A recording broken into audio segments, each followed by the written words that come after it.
mwe nkwakuzi mwamaze kubyuka, abamaze kugera mu kazi, abakarayemo, ariko mwese intego ikaba ari imwe, mukaba mugamije kumenya uko uwo munsi uri bube uhagaze. Turabakiriye mu nkuru zasohotse mu binyamakuru bigiye bitandukanye. Turaza kuvuga kuki? Turaza kuvuga hano mu Rwanda, turaza kuvuga abahangayikishijwe n'ubujura bukorwa n'abantu bambura ibintu abandi mu muhanda. Turaza kuvuga ku buryo bushya bwo kohererezanya amafaranga bwashyizweho na BNR. Turaza kuvuga ku ntambara ikomeje guca ibintu muri Iran hariya no mu muhora wa Hormuz hariya hose. Turaza kuhagera. Abasenga ni musenge, igiciro cya essence cyazamutse cyane. Nejo twari twabivuzeho ko cyari cyazamutse, noneho cyazamutse 9%. Ibyo turaza kubiganiraho. Turaza no kubabwira ku bijyanye no kuba Trump ashinjwa ubusahuzi bw'amato cyangwa se abo bita abapirate, kubera ari amafaranga yashyizeho yo agiye kujyayo ayaka abantu baca muri Hormuz ngo kugira ngo abarindire umutekano. Turaza no kugaruka ku isesengura ritoya. Ibi byose biri hano ku Nkwakuzi, n'andi makuru tutavuzeho turaza kuyagarukaho hano. Turifashisha ibinyamakuru bigiye bitandukanye. Reka duhere ku nkuru ya mbere ivuga ko BNR yazanye uburyo bushya bwo kohereza amafaranga. Iyi nkuru yanditse ku kinyamakuru bwiza.com. iravuga iki rero? Iravuga ko Banki Nkuru y'u Rwanda BNR yatangaje ko guhera ku itariki ya 14 Nyakanga 2026 Abanyarwanda bari butangire gukoresha uburyo bushya bwo kohereza amafaranga hagati ya banki n'ibigo by'imari bitandukanye binyuze ku rubuga rwa Rwanda National Digital Payments System, icyo bita RNDPS e-cash, bugamije koroshya no kwihutisha serivisi z'imari. Mu itangazo ryashyizweho umukono na guverineri wa BNR Solaya Kuziyaremye, agaragazwa ko ubu buryo buzafasha abakiriya kohereza amafaranga hagati y'ibigo by'imari mu buryo bwihuse, bwizewe kandi buboneye, ndetse bukagabanya igihe byafataga kugira ngo amafaranga agere ku bayohererejwe. BNR ivuga ko e-cash yashyizweho mu rwego rwo guteza imbere ubukungu bushingiye ku ikoranabuhanga no koroshya uburyo abanyarwanda bakoresha serivisi z'imari. Biteganyijwe ko iyi gahunda izafasha kongera ikoreshwa ry'ubwishyu bukorwa hifashishijwe ikoranabuhanga, bityo ikagabanya ikoreshwa ry'amafaranga afatika. Guhera ku wa 14 Nyakanga abakiriya bazashobora kohereza amafaranga hagati ya konti za banki zitandukanye, kohereza amafaranga ava kuri konti ya banki ajya kuri konti yo muri telefoni ngendanwa cyangwa se mobile money, hanyuma no kohereza amafaranga ava kuri konti yo muri telefoni ngendanwa ajya kuri konti ya banki. Nanone bazashobora kohereza amafaranga hagati ya konti zo muri telefoni ngendanwa z'ibigo bitandukanye. BNR ivuga ko ibi bikorwa byose bizajya bikorwa mu buryo bworoshye kandi bwihuse, hatabayeho inzitizi zaterwaga no kuba konti ziri mu bigo by'imari bitandukanye. Nk'uko byatangajwe na BNR, umukiriya ashobora kohereza amafaranga atarenze miliyoni 10 z'amafaranga y'u Rwanda ku munsi binyuze muri e-cash. Ku birebana n'ibigo by'imari bishobora gushyiraho umubare ntarengwa ku giciro cy'ubwishyu bw'ibikorwa. Amafaranga y'u Rwanda miliyoni 20 niyo ntarengwa ashobora kwemererwa ku gikorwa kimwe, ariko buri kigo kizakomeza kugira amabwiriza yacyo hashingiwe ku mikorere n'igenzura ry'ingaruka. Banki Nkuru y'u Rwanda yasabye Abanyarwanda gukomeza kwitwararika igihe bakoresha izi serivisi, bakagenzura neza amakuru yoherezwaho mbere yo kwemeza ko igikorwa cyo kohereza amafaranga ku muntu runaka gikorwa.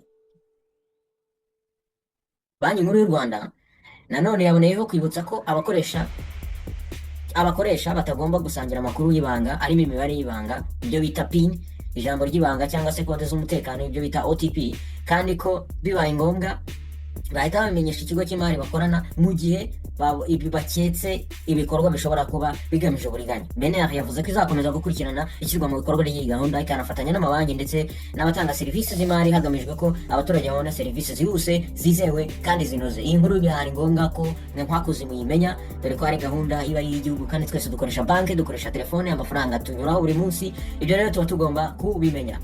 Iyi ni Nkwakuzi ukurikiye. Visit Rwanda yasinyanye amasezerano na Aston Villa. Ikipe ya Aston Villa mu cyiciro cya mbere mu Bwongereza Premier League yumvikanye na Visit Rwanda ko izajya yamamaza ubukerarugendo rw'u Rwanda ku gice cy'imbere cy'imyambaro yayo guhera muri shampiyona ya 2026-2027. Aya masezerano aje nyuma y'uko Aston Villa yari imaze igihe ishaka umuterankunga mushya uzasimbura Betano, bitewe n'amategeko mashya ya Premier League abuza amakipe mashya kugirana amasezerano na kompanyi cyangwa se ibigo by'imikino y'amahirwe ku myambaro y'imbere. Amakuru rero yatangajwe na The Athletic avuga ko aya masezerano ariyo afite agaciro gakomeye kurusha ayandi yose Aston Villa imaze kugirana n'abaterankunga, aho ashobora kugera kuri miliyoni 20 z'amapawundi ku mwaka mu gihe ibisabwa byose byumvikanyweho byubahirijwe. perezida ushinzwe ibikorwa by'ubucuruzi muri Aston Villa Francesco Calvo ni we wayoboye ibiganiro byagejeje impande zombi kuri aya masezerano agamije kongera ubushobozi bw'ubukungu bw'iyi kipe kugira ngo ikomeze guhangana ku rwego rwo hejuru no kubahiriza amategeko agenga imari n'amakipe. Hanyuma Visit Rwanda rero ikomeje kwagura ubufatanye bwayo n'amakipe akomeye ku mugabane w'Uburayi. Mbere y'aya masezerano ubundi yari isanzwe ikorana na Paris Saint-Germain yo mu Bufaransa, Atletico Madrid yo muri Espagne, mu gihe ubufatanye bwo yari ifitanye na Arsenal bwarangiye mu mpeshyi za 2026 nyuma y'imyaka 8 yari imaze ikorana n'ayo makipe. Miliyoni 20 z'amapaundi Abanyarwanda agiye kujya bavamo buri mwaka muri Aston Villa kugira ngo ibafashe kwamamaza, dore umupira wayo ukuntu uzaba umeze nuko nguko rwose. Bazayamamaza imbere nyine ahantu umukinnyi yambarira, urabona ko bafite igice cy'imbere, aho niho bazamamaza Visit Rwanda. Iyi ni Mwakuzi ukurikiye. FIFA yahanye Rayon Sport. Impuzamashyirahamwe y'umupira w'amaguru ku isi FIFA yongeye gushyira Rayon Sport ku rutonde rw'amakipe atemerewe kwandikisha abakinnyi bashya, igihano kikaba kizageza mu mpeshyi ya 2027. Iki cyemezo cyatangajwe ku wa mbere tariki ya 13 Nyakanga 2026, aho Rayon Sport yabaye ekipe ya kabiri yo mu Rwanda iri kuri uru rutonde nyuma ya Vision FC imaze igihe yarafatiwe ibihano nk'ibi. Rayon Sport yari iherutse gukurirwaho ibihano nyuma yo kwishyura amafaranga yari ibereyemo uwahoze ari umutoza wayo Suleiman Dafe. Uyu ni umutoza wahoze ayitoza, ariko nyuma yaho yongera gufatirwa ibihano kubera izindi manza zirebana n'abahoze ari abakozi bayo. Perezida wa Rayon Sport Murenzi Abdallah aherutse kwemera ko iyi kipe iri mu bibazo by'imyenda ifitiye bamwe mu bahoze bayikorera. Muri bo harimo abo yishyuye, urugero nka Dafe wishyuye miliyoni 23 z'amafaranga y'u Rwanda, ariko ikibazo cya Afamia Lotfi usaba miliyoni 20 cyo ntikirarangizwa. Lotfi yigeze guhabwa akazi ko gutoza Rayon Sport, ariko asezererwa ataramara igihe kinini ahita ayirega avuga ko yasezerewe binyuranyije n'amategeko. Kuri ubu rero asigaye atoza Gicumbi FC. Rayon Sport rero ishobora no kongera guhura n'ibindi bibazo mu gihe itakumvikana na Kitoko Faustin Rikao ukomoka muri Repubulika Iharanira Demokarasi ya Kongo, aho impande zombi zikomeje kutavuga rumwe ku birebana n'amafaranga y'itike yagombaga kumuzana hano mu Rwanda. Nubwo iyi ekipe rero ikomeje guhura n'ibibazo, yamaze kugura abakinnyi 14 bashya, ko ari benshi abakinnyi 14, ndetse inongeramo bamwe mu batoza barimo Habimana Sostene wagizwe umutoza mukuru wungirije na Igo Chikariko ushinzwe gutoza abanyezamu. Bamwe mu bakinnyi rero bari mu mwiherero w'ikipe y'igihugu ari kubera mu karere wa ekipe ya Rayon Sport pani y'igihugu uri kubera mu karere ka Gicumbi, aho bitegurisha amarushanwa arimo Sekafa, Kagame Cup, CAF Confederation Cup ndetse na shampiyona y'u Rwanda. Biro gutangira rero amarushanwa, Rayon Sport iteganya gukina umukino w'igicu tuzayihuza na Gor Mahia yo muri Kenya kuri Rayon Day iteganyijwe kuba ku itariki 18 Nyakanga 2026. Abareyo mumeze mute? Iyi ni Mwakuzi ukurikiye. FARDC yohereje ba officier 3 i Goma. Inkuru iri kuri bwiza.com iravuga ko guverinoma ya Repubulika ya Demokarasi ya Kongo yohereje mu mujyi wa Goma abasirikare 3 bakuru ba FARDC, aho bagiye guhagararira Kinshasa mu rwego rw'uburyo bwo kugenzura iyubahirizwa ry'agahenge mu ntambara ihanganyemo n'umutwe wa AFC M23. Abasirikare barimo Lieutenant Colonel Ben Epule Cosmas ari nawe uyoboye iryo tsinda, na Major Lokuli Bofanda Freddy ndetse na Major Kitoko Dimonekene Andre. Aba ofisiye bakuru uko ari 3 bashyizwe mu itsinda rihagarariye uruhande rwa leta ya Kongo muri ruriya rwego ruzwi nka MCV+. Ni baruwa rero yanditswe tariki ya 2 Nyakanga na Minisitiri w'Ingabo za RDC Guy Kabombo, yandikiye umuyobozi wa MONUSCO yashimiye ubu butumwa bw'umuryango w'abibumbye ku bufasha bwabwo mu gukurikirana iyubahirizwa ry'agahenge no gushyigikira MCV+. Minisitiri Kabombo yavuze ko koherezwa kw'abasirikare ari mu rwego rw'ubwumvikane bwabaye hagati ya Minisiteri y'Ingabo za Kongo na MONUSCO, aho ubu butumwa bwiyemeje gufasha bariya basirikare mu rugendo rwabo rujya i Goma. MCV+ ni urwego rwashyizweho rwo kugenzura no gutanga amakuru ku byaba binyuranyije n'amasezerano y'agahenge burasirazuba bwa RDC. MONUSCO rero nayo imaze igihe ishyigikira uyu mushinga, inatanga ibikoresho n'ibikorwa remezo kugira ngo ukore neza hariya mu mujyi wa Goma. Iyi ni Mwakuzi ukurikiye. Tshisekedi yafashe icyemezo gikomeye kuri Ebola. Turacyari muri Repubulika ya demokarasi ya Kongo. Perezida wa Repubulika Iharanira Demokarasi ya Kongo RDC Felix Antoine Tshisekedi Chilombo yashyizeho Dr Steve Ahuka nk'umuyobozi ushinzwe ibikorwa byo guhangana n'icyorezo cya Ebola mu rwego rw'igihugu. Ubwo ni mu rwego rero rwo gukaza ingamba zo kurwanya iki cyorezo gikomeje guhitana ubuzima bw'abaturage. Iki cyemezo cyafatiwe mu nama ya kane y'itsinda ryihariye rishinzwe guhangana na Ebola yabereye ku cyicaro cy'umuryango wa Afurika yunze ubumwe i Kinshasa ku wa mbere tariki ya 13 Nyakanga 2026. Yitabiriwe rero n'abayobozi batandukanye barimo Minisitiri w'Ubuzima n'abafatanyabikorwa mpuzamahanga. Perezida Tshisekedi yavuze ko iki cyorezo gikomeje gukwirakwira cyane mu ntara ya Ituri, ndetse ko hari impungenge z'uko cyageze no mu zindi ntara zitari zarigeze zikigaragaramo. Imibare iheruka yatangajwe igaragaza ko abantu 1900 bamaze kwandura Ebola, muri bo 700 bakaba baramaze gupfa. Ibintu byatumye ubuyobozi bwihutira kongera imbaraga mu bikorwa byo kuyikumira. Minisitiri w'Ubuzima, isuku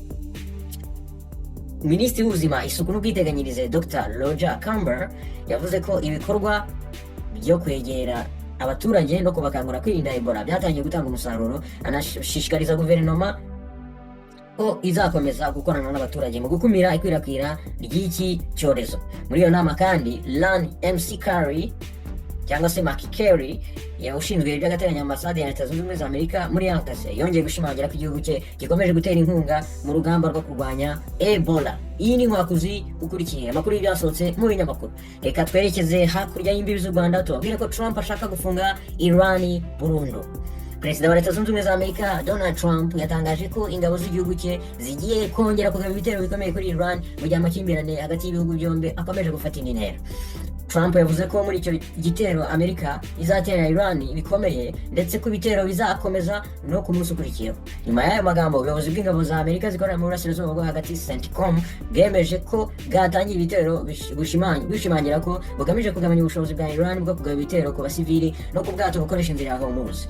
Amerika yanatangaje ko yongeye gushyiraho icyemezo cyo gufunga ibyambu bya Iran, ndetse Trump avuga ko igihugu cye kizajya kiyita umurinzi w'umuhora wa Hormuz. Anatangaza ko imizigo yose izajya inyuzwa muri iyo nzira izacibwa umusoro wa 20%. Dore ngiki cyabajyanye nyine n'icyo ngicyo. Minisitiri w'ububanyi n'amahanga wa Iran Abbas Araghchi yahise anenga ayo magambo ya Trump, avuga ko niba koko kurinda inzira yo kwikoreza ni serivisi igomba kwishyurwa, Iran nayo yakwishyuza ariko ku giciro kiri hasi kurusha 20%. Ibaye mu gihe impande zombi zikomeje kugabana y'ibitero nyuma y'uko agahenge kari kashyizweho muri Mata karangiye. Amerika ivuga ko yibasiye ibirindiro byinshi bya Iran, mu gihe Iran nayo yatangaje ko yagabye ibitero ku birindiro bya Amerika biri muri Bahrain, Jordani, Kuwait na Oman.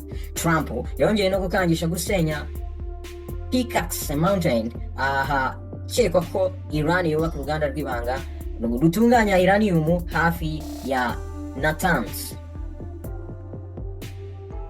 Nubwo intambara yongeye gukaza umurego, Trump yavuze ko ibiganiro bigamije gushaka agahenge cyangwa se gushaka umuti urambye bikomeje, mu gihe Iran nayo yatangaje ko ikomeje kuganira n'abahuza barimo Qatar, Pakistan na Oman kugira ngo hirindwe ko amakimbirane arushaho gukomera.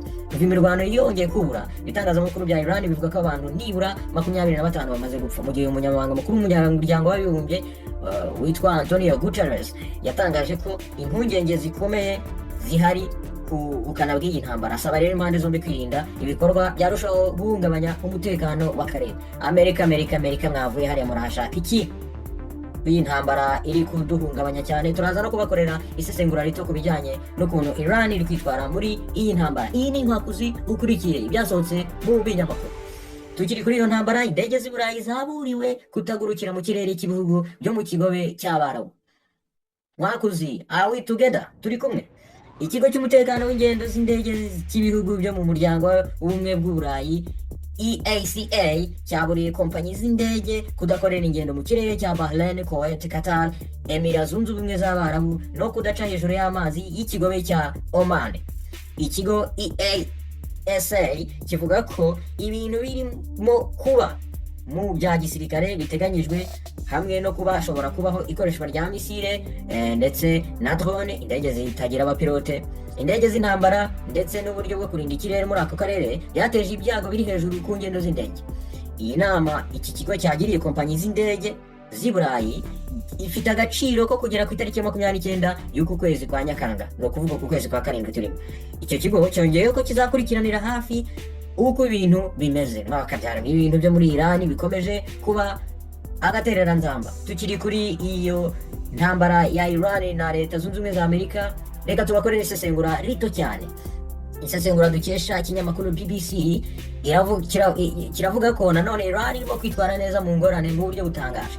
Nubwo Amerika irusha kure cyane imbaraga za gisirikare, Iran irimo kongera ingufu runaka mu gihe kirekire kuri iki gihugu bihanganye, kuko nk'uko isesengura rikomeza ribivuga, uwo munyamakuru witwa Frank Gardner wa BBC arimo aragira ati, irimo kubikora nanone binyuze mu gutuma umuhora wa Hormuz uba ahantu hateje akaga ku muntu wanyu, keretse amato akurikije amategeko mashya ya Iran, ndetse abasare bakanyuza amato mu nzira yo mu majyaruguru kugira ngo agenzurwe kandi bishobotse yishyure amafaranga yo kuhanyura, ni ukuvuga ngo atange umusoro. Ni nako kandi Iran irimo guha igihano cya nijoro inshuti z'Abarabu za Amerika zo muri ako karere kubera ko zicumbikiye ibigo bya gisirikare byayo. Birasa nkaho Iran nta kibazo ifite cy'ubuke bw'indege no z'intambara zitajyamo umupilote n'ibisasu bya misile byo kurasa kuri izo nshuti za Amerika zicumbikiye ibigo bya Leta Zunze Ubumwe za Amerika bya gisirikare. Kuba Amerika nanone yongeye kuzitira inzira yo mu mazi no ku byambu bya Iran, ibyo birumvikana ko bizashegesha ubukungu bwa Iran busanzwe bucumbagira. Ariko Iran irabizi ko gutuma uwo muhora utaba nyabagendwa bizanagira ingaruka handi ku isi. Ibiciro by'ibikomoka kuri peteroli bigatumbagira, ndetse bikagira n'ingaruka ku mahirwe ya Perezida Donald Trump ku matora yo hagati muri manda asigaje igihe kitageze ku mezi 4 ngo abe. Nguko ukuntu Iran irimo iritwara, irimo iratsinda intambara idakoresheje imbaraga mu by'ukuri, kuko Amerika yo ifite igisirikare gikomeye biragaragara, ariko nanone Iran izi ahantu ifite intege niho iri gukoresha kugira ngo ikande Leta Zunze Ubumwe za Amerika ndetse n'inshuti zayo. Iryo byari isesengura ricyo dukesha BBC binyuze ku munyamakuru wayo witwa Frank Gardner. Iyi ni Inkwakuzi Ugikurikiye, nizere ko tukiri kumwe. Tukiri ku bya Amerika. Amerika yafunze amarembo ku baturage bayo bava muri Congo. Leta Zunze Ubumwe za Amerika nk'uko ikinyamakuru Umuseke akadomo rwa kibivuga, zatangaje ko abaturage bari muri Repubulika Iharanira Demokarasi ya Congo bazajya bashaka kugaruka iwabo bazajya babanza kumara nibura iminsi 21 mu kindi gihugu mbere yo kwemererwa kwinjira muri Amerika mu rwego rwo gukumira ikwirakwira rya Ebola. Umukozi mu biro bya Perezida wa Amerika White House yabwiye Reuters ko aya mabwiriza yamaze gutangira kubahirizwa.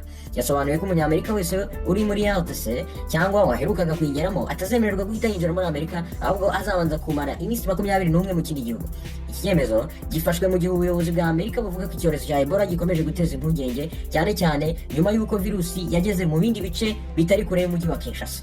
Minisitiri w'ubuzima wa Amerika Robert F. Kennedy Jr. yavuze ko izi ngamba zatangiye gushyirwa mu bikorwa mu rwego rwo kurinda ubuzima rusange no gukumira ko Ebola yakwinjira muri Amerika. Minisiteri y'ubuzima ya RDC iheruka gutangaza ko kugeza ku wa 12 Nyakanga 2026 abana 1926 bamaze kwemezwa ko banduye Ebola, mu gihe 702 bamaze guhitanwa nayo. Iki cyorezo kimaze kugera mu ntara 5 za RDC zirimo Ituri, Kivu y'Amajyaruguru, Kivu y'Amajyepfo, Haut-Uele ndetse na Chopo. Ikigo cya Amerika gishinzwe gukumira no kurwanya indwara CDC cyatangaje ko abanyamerika 2 bakoraga ibikorwa by'ubutabazi muri RDC banduye ubwoko bwa virusi ya Ebola buzwi nka bundi buryo.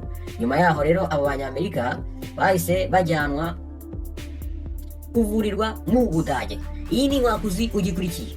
Kuri Amerika ntiturahava rwose. Umuyobozi w'abasenateri b'abademokrate muri Amerika Schumer yibasiye Trump amusaba guhagarika intambara ya Iran. Umuyobozi w'abasenateri b'abademokrate muri Leta Zunze Ubumwe za Amerika Schumer yanenze bikomeye Perezida Donald Trump nyuma yaho amenyesheje Kongere ko Amerika yongeye kujya mu ntambara na Iran, imusaba guhagarika iyo ntambara no kubahiriza icyemezo cyafashwe n'abagize Kongere bo mu mashyaka yombi bashyigikiye ko intambara irangira.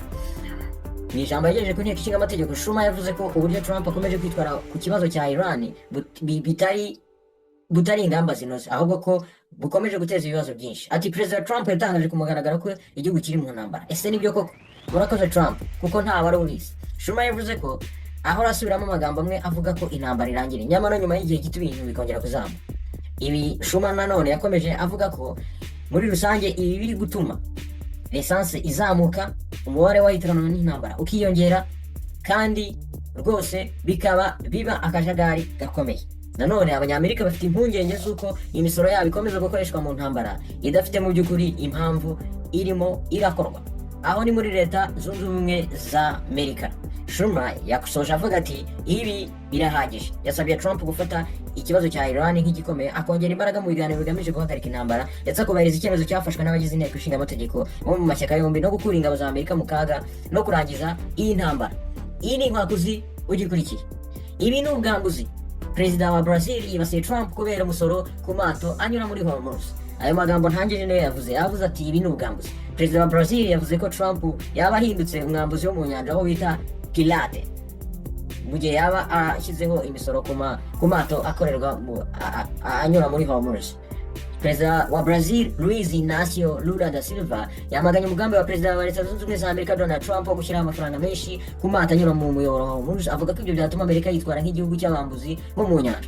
Trump yari aherutse gutangaza ko azongera gushyiraho inzitizi ku byambu bya Iran biri ku muyoboro wa Hormuz ndetse anashyiraho umusoro wa 20% ku mizigo yose inyuzwa muri uwo muyoboro.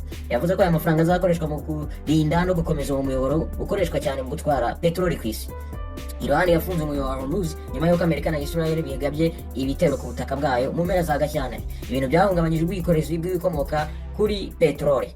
Mu ijambo yavugiye mu gikorwa cyabereye muri leta ya Sao Paulo, Lula da Silva, perezida wa Brazil, yavuze ko Trump yatangaje ko azafungura uyu muyoboro wa Hormuz ariko buri bwato buzanyuzwamo buzajya butanga 20% by'agaciro k'imizigo butwaye. Yagize ati ibi byahozwe bifatwa nk'ubwambuzi bwo mu nyanja. Igihugu gikomeye nka Amerika ntekereza ko kimaze imyaka myinshi kirwanya ubu bwambuzi bwo mu nyanja. Ubwo rero ntigikwiriye kuba ari cyo ubwacyo gihinduka umwambuzi. Amerika iri kugenda igaragaza mu by'ukuri byayijyanye hari ibyo ari byo ni ukuri. Biriya bintu ni ibiki mwaka byara. Iyi ni inkwakuzi ukurikiye.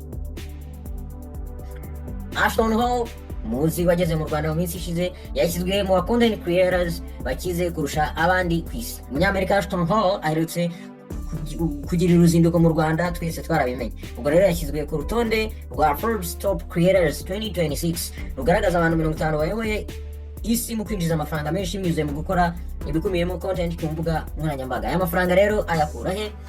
Yinjije miliyoni 10 z'amadolari ya Amerika, asaga miliyari 14 z'amafaranga y'u Rwanda.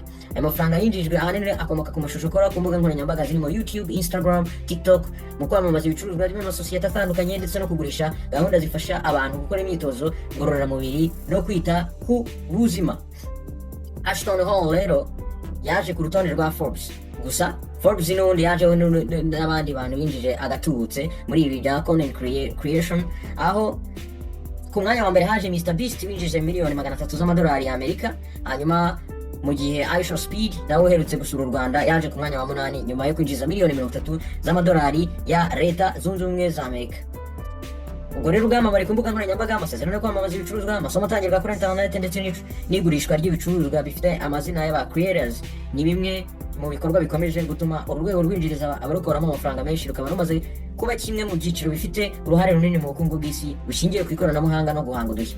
Bano aba content creators mukomeze rwose muhanyanyaze namwe mushyiremo agatege, bishobora gukunda nk'uko ba Aisha Speed, ba Mr Beast, ba Ashton Hall nabo biri gukunda. Iyi ni inkwakuzi ugikurikiye. Ashton Hall n'uyu nguyu ariko ni umusore kweri.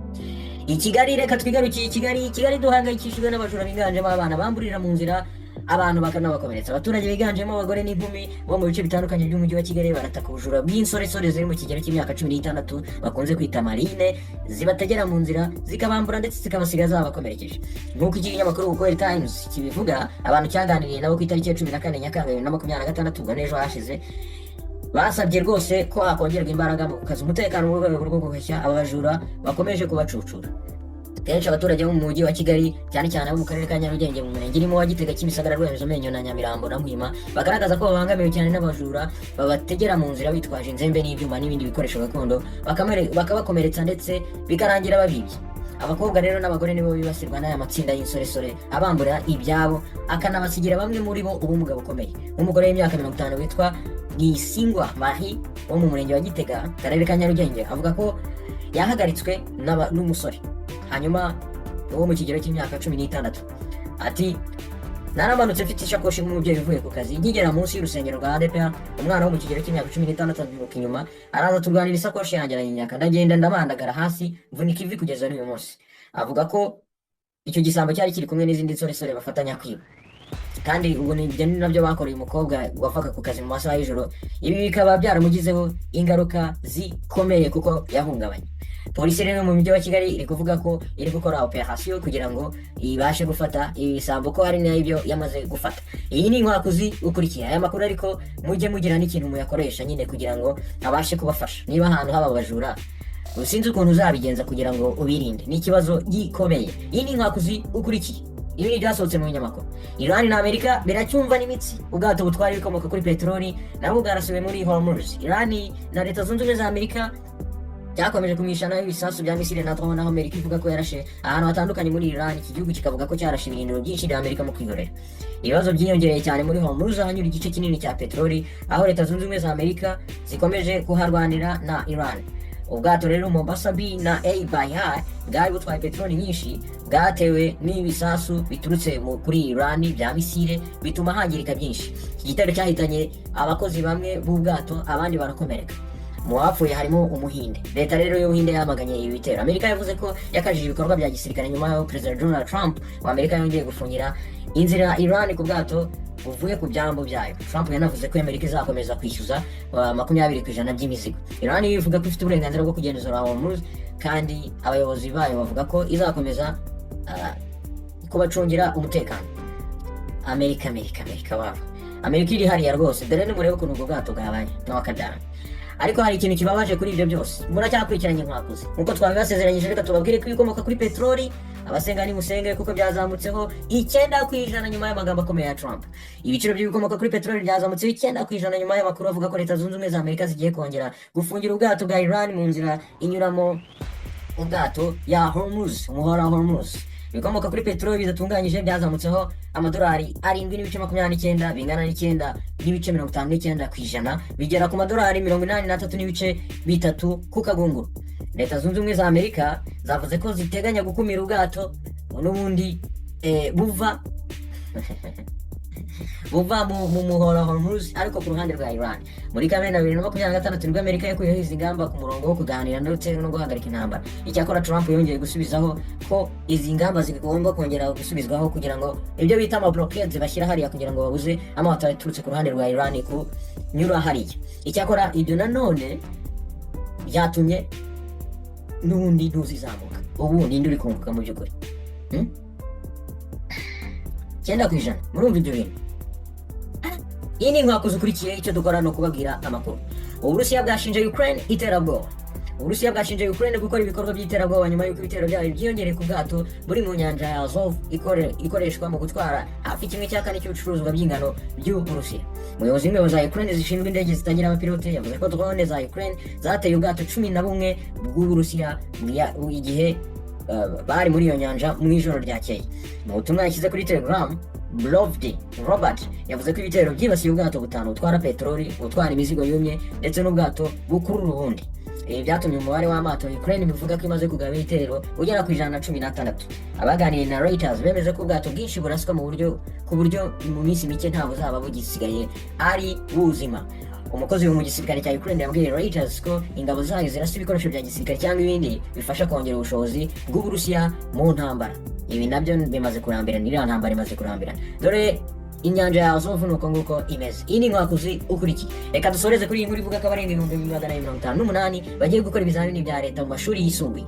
Ikigo cy'igihugu gishinzwe ibizamini n'ubugenzuzi bw'amashuri NESA kiravuga ko abanyeshuri 258,255 bazakora ibizamini bisoza icyiciro rusange cy'amashuri yisumbuye n'icya kabiri guhera ku itariki ya 15 Nyakanga.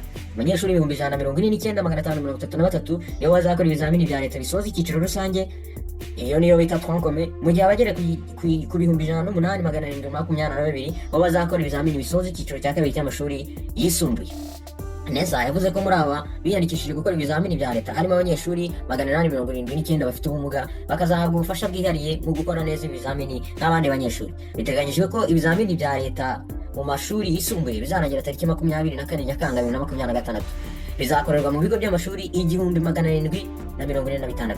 Abakoze ibizamini bisoza amashuri abanza bari 277,452 barimo abarenga 900 bafite ubumuga bakoze ibizamini biteguye ukwabyo mu buryo buhuje n'imimerere cyangwa se n'imiterere y'ubumuga bafite. Abanyeshuri b'inkwakuzi muri kwitegura ibizamini, nizere ko muzabitsinda, nizere ko mwiteguye kamera, kandi rwose tubari inyuma. Iyo ntsinzi yanyu turayishyigikiye kandi twizeye ko bizagenda neza. Amakuru aba ari menshi, ariko ayo tuba twabateguriye ajyanye nagufasha kugira ishusho y'umunsi, reka bamujyana ayo ngayo. Muze kugira ibihe byiza, muze kugira umunsi mwiza, muze kugira umunsi w'uburumbuke, icyumweru cyanyu gikomeze kuba icy'uburumbuke. Ibindi turi kumwe, nizere kuri inkwakuzi kandi kaba yarakoze subscribe kugira ngo dukomeze kujya tubana. Niba uri inkwakuzi ariko itarakora subscribe, gikora aho hasi kugira ngo dukomeze kujya tubana mu makuru ndetse n'ibiganiro bitandukanye. Muhaye Bolonge.